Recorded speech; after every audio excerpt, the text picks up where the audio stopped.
Nego kako ćemo mi, otko moj, u četvrtak. Prijateljska. Šalim se, malo. Šta vam treba? Pobjeda.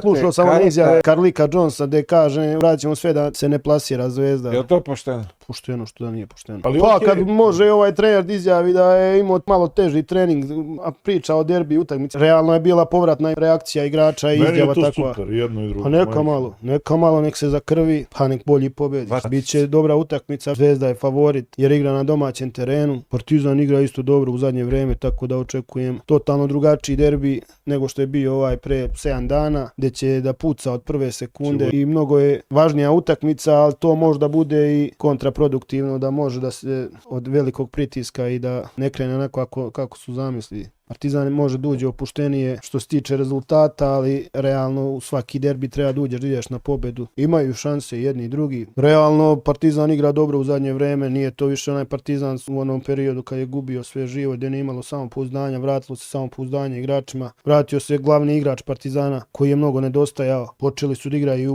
u oba pravca, igraju i odbranu. Očekujem baš dobru utakmicu, da bude pravi derbi, da puca na sve strane. Trebalo bi osude neke dobre sudije. To je utakmica visokog rizika i mnogo je bitna. To neki vrhunski studija, čovječe. Ne treba pošalju nekog Indijanca koji ne zna šta znači derbi. Jer u Euroligi ima sudija koji ne zna šta je. Ima studija koji ne bi pojma da sude u Euroligi, realno. Treba sude neke iskusne studije koji su sudile takve utakmice.